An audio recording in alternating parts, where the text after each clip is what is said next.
चलिए हम लोग आज का करंट अफेयर से स्टार्ट करते हैं। कल जो आप लोगों को नहीं मिला था सभी क्वेश्चन को हम लोग आज ले लेते हैं, ठीक है। और आज कितना तारीख है? 2 अप्रैल 2025, ठीक है।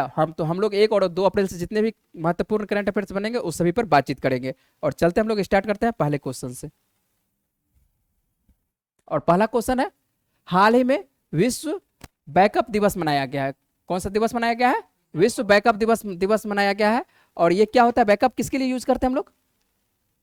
जो कंप्यूटर सब आप लोग चलाते होंगे तो कंप्यूटर सब में से कुछ ऐसा चीज होता है कि डिलीट हो जाता है। तो डिलीट हो जाता है तो आपके पास एक वैकल्पिक व्यवस्था होनी चाहिए। क्या चीज का होना चाहिए? बैकअप का होना चाहिए। तो इसीलिए मनाया जाता है। कौन सा दिवस मनाया जाता है? विश्व बैकअप दिवस मनाया जाता है। और ये कब मनाया जाता है? 31 मार्च को मनाया जाता है, ठीक है। याद रहेगा बैकअप दिवस कब मनाया जाता है? 31 मार्च को। यदि आप बिहार दरोगा का सेट दे रहे होंगे तो आप लोगों को दिवस एक अवश्य पूछता है, तो दिवस आप लोगों को याद रखना है। 31 मार्च को हर साल क्या मनाया जाता है? World backup day. इंग्लिश में रहेगा तो वर्ल्ड बैकअप डे मनाया जाता है। यह दिन जो है लोगों को अपने डेटा को क्या करना है? सुरक्षित रखने की एक प्रेरणा देता है। क्या करना है? सुरक्षित रखने की क्या चीज को? डेटा को। और वर्ल्ड बैकअप डे की मनाने की शुरुआत हम लोग देख लेते हैं कि वर्ल्ड बैकअप डे मनाने की स्टार्ट कब से होता है। तो कब से होता है? 2011 से होता है। बैकअप करने का मतलब है क्या है? अपनी इंपॉर्टेंट फाइल्स को क्या करना है? किसी क्लाउड बैकअप में या गूगल पर या किसी भी जगह से आपको क्या करना है? सेव करके रखने की जरूरत होता है, ठीक है। तो वर्ल्ड बैकअप डे आपको याद रहना चाहिए कब मनाया जाता है? 31 मार्च को मनाया जाता है, याद रहेगा। चलिए आते हैं हम लोग नेक्स्ट क्वेश्चन पर। अंतर्राष्ट्रीय योग दिवस 2025 के लिए घोषित विषय क्या है? कौन सा दिवस के लिए? अंतर्राष्ट्रीय योग दिवस के लिए। अंतर्राष्ट्रीय योग दिवस कब मनाया जाएगा बातचीत हम लोग करते हैं आगे चलकर। तो अंतर्राष्ट्रीय योग दिवस के लिए कौन सा क्या घोषित किया गया है? एक थीम कह सकते हैं कि 2025 के लिए क्या किया गया है? एक थीम घोषित किया गया। और थीम क्या है? एक पृथ्वी एक स्वास्थ्य के लिए योग। क्या है? एक पृथ्वी एक स्वास्थ्य के लिए योग। याद रहेगा, ये आने वाले आपको 1 वर्ष के लिए ये काम रहेगा। किसी भी परीक्षा में पूछा जा सकता है कि अंतर्राष्ट्रीय योग दिवस के लिए घोषित विषय क्या है या थीम क्या है। तो एक पृथ्वी एक स्वास्थ्य के लिए योग। प्रधानमंत्री नरेंद्र मोदी ने अंतर्राष्ट्रीय योग दिवस 2025 की एक थीम जारी की है। और थीम क्या है? एक पृथ्वी एक स्वास्थ्य के लिए योग की घोषणा कर चुके हैं, ठीक है। किसके द्वारा? भारतीय प्रधानमंत्री नरेंद्र मोदी के द्वारा। यह थीम जो है वैश्विक स्वास्थ्य लक्ष्यों के अनुरूप है, जो मानव कल्याण और पर्यावरणीय स्थिरता पर योग के समग्र प्रभाव पर क्या करेगी? ये जोर देती है। संयुक्त राष्ट्र ने क्या कहते हैं? योग अभ्यास के अनेक लाभों के बारे में दुनिया भर में आपको ये जो मनाया जाता है डायरेक्ट आता है कि ये मनाया जो जाता है तो संयुक्त राष्ट्र के द्वारा क्या इसको मान्यता मिल गया है। कब मिला है मान्यता?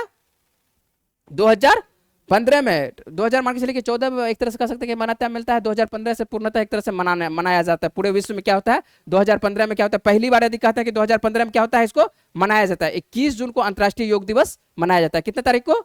आने वाले दिनों में क्या कहते हैं 21 जून को अंतर्राष्ट्रीय योग दिवस मनाया जाएगा। और इसकी शुरुआत कब से होती है?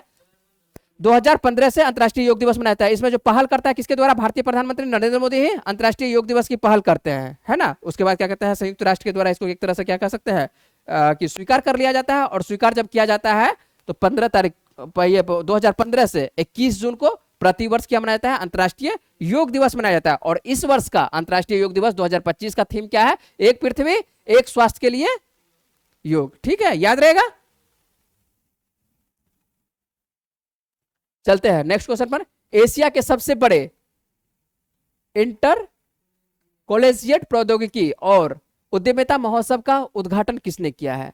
सिंपल से याद रखिएगा। इस तरह से क्वेश्चन एक का दुक्का कभी कभी पूछ दिया जाता है कि ये जो मान के चलिए कि इंटर कॉलेजिएट और या क्या कहते हैं प्रौद्योगिकी उद्यमिता महोत्सव का उद्घाटन किसके द्वारा किया जाता है? किसके द्वारा किया जाता है? जनरल अनिल चौहान के द्वारा। अनिल चौहान आप लोग को पता है क्या है? क्या है? वर्तमान में चीफ ऑफ डिफेंस स्टाफ है, जिसको कि सीडीएस हम लोग शॉर्ट में बोलते हैं कि सीडीएस है। वर्तमान में अनिल चौहान ही है ना। तो अनिल चौहान जो है यही क्या करते हैं? उद्घाटन करते हैं क्या चीज का? इंटर कॉलेजिएट प्रौद्योगिकी और उद्यमिता महोत्सव का। याद रहेगा ये 28 मार्च को ही वैसे उद्घाटन कर चुके हैं। और कहां पर करते हैं? कानपुर में। कहां पर? कानपुर में। एशिया के सबसे बड़े इंटर कॉलेजिएट प्रौद्योगिकी उद्यमिता महोत्सव टेक्रित 2025 का इन्होंने उद्घाटन किया है, ठीक है। हाँ दूसरे हैं, ठीक है। संस्करण का क्या कहते हैं? विषय क्या है? विषय एक देखिए इसका थोड़ा सा नाम देखिएगा, पंतारे। क्या नाम है संस्करण का? विषय पंतारे। इसका मतलब होता है सब कुछ बहता है। इसका मतलब क्या है? सब कुछ बहता है, जो प्रौद्योगिकी और नवाचार के निरंतर विकास का एक प्रतीक है, ठीक है। चलिए अगले प्रश्न पर चलते हैं हम लोग। भारतीय बैंक संघ के नए अध्यक्ष के रूप में किसे नियुक्त किया गया है? भारतीय बैंक संघ के रूप में, जो सभी बैंकों का क्या होता है, एक संघ होता है, और उस संघ का एक अध्यक्ष नियुक्त किया गया है। उसका अध्यक्ष किसे नियुक्त किया गया है? चल्ला श्रीनिवासलू शेट्टी को। और चल्ला श्रीनिवासलू शेट्टी है कौन वर्तमान में? ये एसबीआई के क्या है? अध्यक्ष है। एसबीआई के अध्यक्ष है कौन है?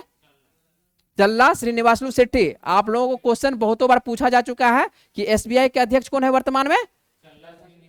हाँ, इसको मान के चलिए कि शॉर्ट में भी लिखा हुआ रहता है सीएस शेट्टी लिखा हुआ रहता है। ठीक है, क्या लिखा हुआ रहता है? सीएस शेट्टी, जो जिसका फुल फॉर्म क्या है? चल्ला श्रीनिवासलू। भारतीय स्टेट बैंक के चेयरमैन चल्ला श्रीनिवासलू शेट्टी भारतीय बैंक संघ का नया चेयरमैन नियुक्त किया गया है।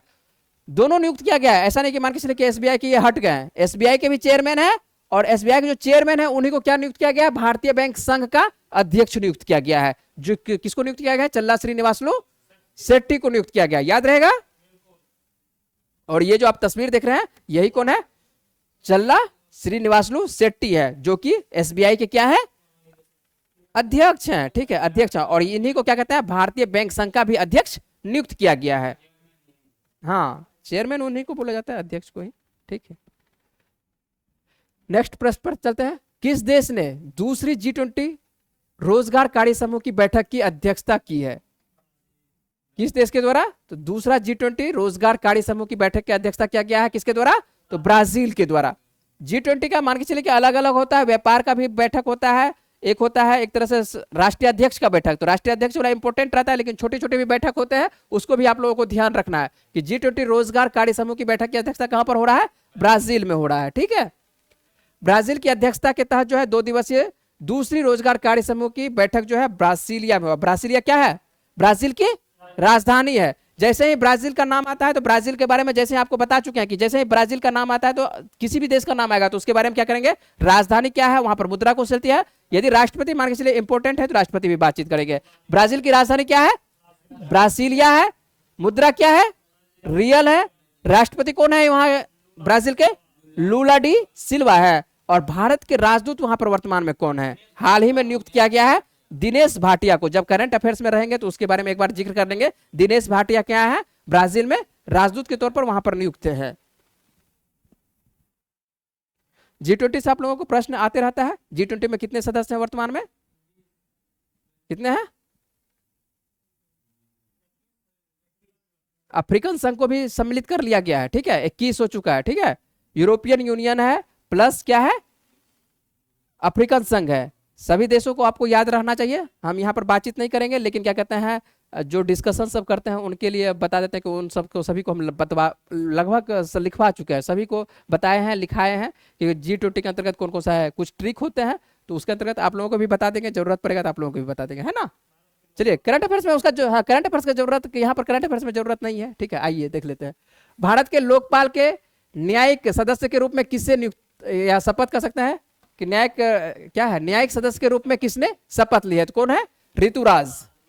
न्यायमूर्ति ऋतुराज अवस्थी क्या कहते हैं? भारत के लोकपाल के न्यायिक सदस्य के रूप में क्या कहते हैं? शामिल होने से पहले भारत के क्या है? ये 22वें विधि आयोग के अध्यक्ष के रूप में कार्यरत थे। और इससे पहले यदि देखते हैं तो वो कर्नाटक उच्च न्यायालय के मुख्य न्यायाधीश ये रह चुके हैं। और इन्हीं को नियुक्त किया गया क्या चीज के रूप में? लोकपाल के रूप में। लोकपाल आपको पता है कि लोकपाल में क्या होता है? कुछ सदस्य होते हैं, तो उन्हीं के तौर पर इसको नियुक्त किया गया, ऋतुराज को नियुक्त किया गया, याद रहेगा। ये जो आप तस्वीर देख रहे हैं यही कौन है? ऋतुराज है। और इन्हीं को नियुक्त किया गया है लोकपाल के तौर पर। लोकपाल के सदस्य के तौर पर कर सकते हैं, लोकपाल नहीं कह सकते, लोकपाल के सदस्य के तौर पर कर सकते हैं, है ना। आइए अगले प्रश्न पर हम लोग बातचीत करते हैं। बिम्स्टेक शिखर सम्मेलन का 6वां संस्करण कहां आयोजित किया जाएगा? और बिम्स्टेक जैसे ही नाम आता है तो बिम्स्टेक आप लोगों के लिए इंपॉर्टेंट रहेगा, किसी भी परीक्षा के लिए इंपॉर्टेंट रहेगा बिम्स्टेक। ठीक है, बिम्स्टेक में कितने सदस्य हैं? बिम्स्टेक में मान के चले कि एक तरह से कह सकते हैं कि इसका बैठक इस बार कहाँ है और प्रधानमंत्री इसमें भाग ले रहे हैं कि नहीं ले रहे हैं, किस देश में इसका आयोजन होगा, तो ये सब आप लोगों को देखना है। तो सबसे पहले देख लेते हैं बिम्स्टेक। और बिम्स्टेक का कहां पर होने वाला है इस बार? 6ठा संस्करण कहां पर होने वाला है? थाईलैंड में होने वाला है ना। थाईलैंड की प्रधानमंत्री आपको 2 दिन पहले बता चुके हैं। थाईलैंड की प्रधानमंत्री कौन है? थाईलैंड में जब आपको बताया था कि थाईलैंड में हाल ही में म्यांमार और थाईलैंड में जब भूकंप आता है तो वहां पर आपको चित्र देके बताए थे। ठीक है, हाँ, तो वो उनका नाम आपको बताना है, क्या नाम है? ठीक है, पेंटोगाटान सिनावात्रा। ठीक है, क्या नाम है? युवा प्रधानमंत्री है, थाईलैंड की युवा प्रधानमंत्री है पेंटोगट्टा सिनावात्रा। और ये जो है क्या निमंत्रण देती है, किसको निमंत्रण भेज रही है? प्रधानमंत्री नरेंद्र मोदी को। और प्रधानमंत्री को, नरेंद्र मोदी को जैसे निमंत्रण भेज रहे हैं तो निमंत्रण स्वीकार करते हैं और प्रधानमंत्री जाएंगे। कब जाएंगे? ठीक है, ये 4 अप्रैल 2025 को आयोजित होने वाले छठे बिम्स्टेक शिखर सम्मेलन में भाग लेने के लिए 3 से 4 अप्रैल 2025 तक बैंकॉक के थाईलैंड का दौरा करेंगे। तो 3 या 4 तारीख को किसी भी दिन हो सकता है। ठीक है, तो आज 2 अप्रैल है तो आपको कल या परसों, ठीक है, तो 3 या 4 अप्रैल को क्या कहता है 2025 में आपको दिखाई पड़ेंगे। 3 अप्रैल को आपको प्रधानमंत्री कहां जाते हुए दिखाई पड़ रहेंगे? थाईलैंड जाते हुए दिखाई पड़ेंगे, है ना। और थाईलैंड का ये दौरा करेंगे प्रधानमंत्री, और जिसकी मेजबानी वर्तमान में बिम्स्टेक का अध्यक्ष थाईलैंड द्वारा की जाएगी। अध्यक्षता किसके द्वारा किया जाएगा? जिस देश में हो रहा है अध्यक्षता उसी देश के द्वारा किया जाएगा, है ना। तो थाईलैंड के द्वारा अध्यक्षता किया जाएगा। यह एक आधिकारिक यात्रा होगी और प्रधानमंत्री थाईलैंड की यह तीसरी यात्रा होगी। प्रधानमंत्री नरेंद्र मोदी, हाल आपको पता है कि प्रधानमंत्री नरेंद्र मोदी के द्वारा जो है अड़ोसी पड़ोसी जो देश होते हैं उनको खास ध्यान में रखते हैं, है ना, सहयोग की वजह से। तो प्रधानमंत्री तीसरी यात्रा करेंगे किस देश का? थाईलैंड का। ठीक है, प्रधानमंत्री नरेंद्र मोदी के द्वारा। थाईलैंड का जैसे ही नाम आता है तो थाईलैंड के बारे में हम लोग जल्दी से बात कर लेते हैं कि थाईलैंड की राजधानी क्या है। थाईलैंड की राजधानी क्या है? बैंकॉक है ना। मुद्रा क्या है? थाई बात चलती है। और प्रधानमंत्री आपको बता ही चुके कौन है? पेंटोगट्टान सिनावात्रा। जल्दी से याद करेंगे, पेंटोगट्टान सिनावात्रा, है ना, युवा प्रधानमंत्री है। और देख लेते हैं मैप पर म्यांमार कहां पर है। म्यांमार के बारे में आपको परसों भी बताए थे कि बर्मा के यहां पर हम लोग है, भारत है, ठीक है, बर्मा के बगल में क्या है? भारत है। अरुणाचल प्रदेश आपको दिखाई पड़ेगा, नागालैंड दिखाई पड़ेगा, मणिपुर दिखाई पड़ेगा, मिजोरम दिखाई पड़ेगा। इसका पड़ोसी देश म्यांमार है, ठीक है। और म्यांमार के बगल में आपको दिखाई पड़ेगा इसका पड़ोसी देश कौन सा दिखाई पड़ेगा? थाईलैंड दिखाई पड़ेगा, है ना। एक बीच में क्या कहते हैं, म्यांमार है बीच में, तो थाईलैंड दिखाई पड़ेगा। और ये जो आपको देख मैप दिखाई पड़ेगा थाईलैंड, यही थाईलैंड है, ठीक है, एकदम देखिए एकदम नीचे तक थाईलैंड है ना। हाँ, जो भी देश कह सकता है, ठीक है। तो ये आप लोग पढ़े होंगे, हाँ, तो सफेद हाथी का देश आप लोग पढ़े होंगे। तो यहाँ थाईलैंड क्या कहता है दिखाई पड़ होगा मैप पर। और यहाँ पर आपको बता ही चुके कि राजधानी क्या है ना। और क्या कहता है कि यहाँ पर कौन सा अध्यक्षता किया जाएगा? किसका अध्यक्षता? बिम्स्टेक का अध्यक्षता किया जाएगा। और जैसे ही बिम्स्टेक का नाम आता है तो बिम्स्टेक के बारे में आप लोगों को जानकारी होनी चाहिए कि बिम्स्टेक है क्या। बिम्स्टेक है क्या, एक लाइन में। ये तो सबसे पहले फिगर देख लीजिए, यही क्या है? सिनावात्रा, पेंटोगट्टान सिनावात्रा है। ये तस्वीर आपको पहले भी दे चुके हैं कि पेंटोगट्टान सिनावात्रा है। और ये कहाँ की प्रधानमंत्री है? थाईलैंड की प्रधानमंत्री है। चलिए आगे चलते हम लोग बात करते हैं। आइए देखते हैं बिम्स्टेक के बारे में जान लेते हैं। बिम्स्टेक है क्या? तो सबसे पहले इसका पूरा नाम देखते हैं कि बिम्स्टेक है क्या। तो पूरा नाम क्या है इसका, जब बताइए। देखिए यहां पर लिखा हुआ है bay of Bengal initiative for multi sectoral technical and क्या है, इकोनॉमिक कोऑपरेशन। ठीक है, एक बार फिर से पढ़ते हैं, इंग्लिश में पढ़िए। Bay of Bengal initiative for multi sectoral technical and economic cooperation. याद रहेगा, इसका नाम है, किसका नाम है? ये बिम्स्टेक का फुल फॉर्म हुआ ये बिम्स्टेक का। और यह देखिए क्या किसके लिए बनाया गया है। यह जो है एक क्षेत्रीय बहुपक्षीय संगठन है। ठीक है, क्या है? बहुपक्षीय संगठन है जो बंगाल की खाड़ी के तटवर्ती सीमावर्ती जो क्षेत्र होते हैं इसको मिलाकर बनाया गया है। और इसमें के अंतर्गत देख लेते हैं कि कौन कौन सा देश सम्मिलित है। जो मान के चलिए कि खास करके किसके बारे में देखिए, बंगाल की क्या लिखा हुआ है, बंगाल की खाड़ी के तटवर्ती जो सीमा लग रहा है जिस देश का, उसको इसमें सम्मिलित किया गया है। और इसमें देख लेते हैं हम लोग का भारत के लगता है कि नहीं बंगाल की खाड़ी में पूर्णतः। और उसके बाद देखिए बांग्लादेश है ना, बांग्लादेश। और उसके बाद दिखाएगा भूटान, भारत, नेपाल, श्रीलंका शामिल किया गया है। ये सब जो क्या किया गया, शामिल किया गया।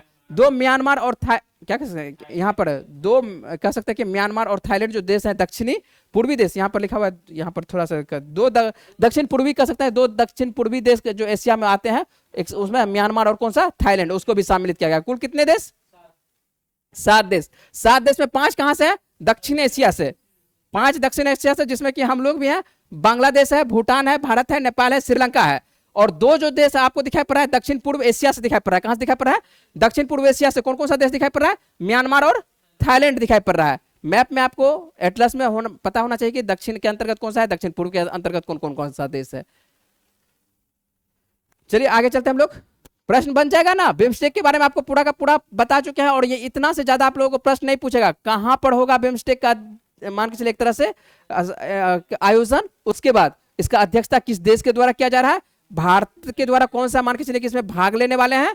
अभी तक तो प्रधानमंत्री का नाम है, हम लोग कल देखेंगे कि प्रधानमंत्री जाते हैं कि नहीं जाते हैं। तो प्रधानमंत्री नरेंद्र मोदी यदि जाते हैं तो प्रधानमंत्री नरेंद्र मोदी इसमें भाग लेंगे।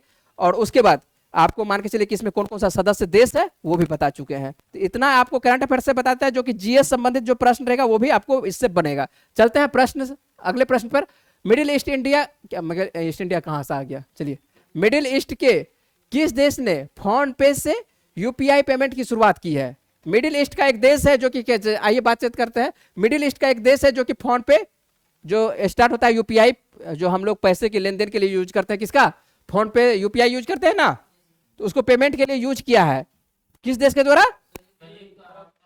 संयुक्त अरब अमीरात। इसको मार्केट के लिए शॉर्ट में बोलते हैं, क्या बोलते हैं? यूएई बोलते हैं। कोई दिक्कत? फिलहाल हाल ही में जो देखिएगा तो आपको फोन पे से जो दिखाई पड़ता है, कौन सा देश दिखाई पड़ता है? संयुक्त अरब अमीरात यूज करते हुए दिखाई पड़ेगा। इसके पहले भी मान के चलिए आपको दिखाई पड़ेगा कुछ कुछ देश यूज कर रहा है। कौन कौन सा देश यूज कर रहा है? सिंगापुर, मॉरिशस और Nepal, Bhutan UPI international payment service शुरू किया है। कुछ देश पहले भी शुरू कर चुका है और हाल ही में यूज किया है, किसके द्वारा? संयुक्त अरब अमीरात के द्वारा। तो आपको याद रखना है कि फोन पे जो यूपीआई है कहां कहां पर चल रहा है? संयुक्त अरब अमीरात, उसके बाद सिंगापुर, मॉरिशस, नेपाल और भूटान, यहां पर क्या चलता है? फोन पे यूपीआई से आप लेन देन कर सकते हैं। भारत यहाँ पे व्यक्ति ज्यादा रहते हैं, है ना।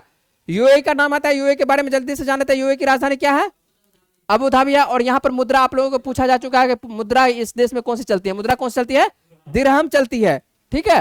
राष्ट्रपति यहाँ पर कौन है? शेख मोहम्मद बिन जैद अल नहयान है, ठीक है। कौन है? एक बार फिर से पढ़ते हैं, शेख मोहम्मद बिन जायद अल नहयान। और प्रधानमंत्री कौन है? मोहम्मद बिन राशिद अल मखतूम, ठीक है। तो नाम इन लोगों का इसी तरह का होता है, ठीक है। तो यहाँ पर आप लोगों को याद रखना है, राष्ट्रपति को खास करके याद रखना है, राष्ट्रपति प्रधानमंत्री को। हाँ, चलिए अगले प्रश्न पर हम लोग बात करते हैं। अगला प्रश्न क्या है कि केंद्र सरकार के द्वारा प्रधानमंत्री राष्ट्रीय बाल पुरस्कार 2025 के लिए आवेदन की प्रक्रिया कब से शुरू होगी? चलिए, जब तक क्वेश्चन बनाए थे तो उस वक्त क्या कहते हैं शुरू, आपको पता है कि पहले ही होने वाला था। तो ये एक हो चुका है, कहां, कब से? 1 अप्रैल से, ठीक है। 1 अप्रैल से क्या हो चुका है? ये एक प्रधानमंत्री के द्वारा जो राष्ट्रीय बाल पुरस्कार दिया जाता है उसके लिए आवेदन की प्रक्रिया स्टार्ट हो चुका है। और जो जो जिनको जिनको लगेगा कि इनमें आवेदन करना है वो आवेदन करेंगे। देख लेते हैं इसके बारे में एक लाइन में। प्रधानमंत्री राष्ट्रीय बाल पुरस्कार बच्चों के लिए भारत का क्या है? सर्वोच्च नागरिक सम्मान है, बच्चों के लिए दिया जाने वाला। आप लोगों को डायरेक्ट क्वेश्चन पूछेगा कि बाल पुरस्कार जो दिया जाता है किसको दिया जाता है? तो किसको? सिंपल नाम से है, बच्चों को दिया जाता है। और जो विभिन्न क्षेत्रों में उनकी असाधारण उपलब्धियों को मान्यता देता है।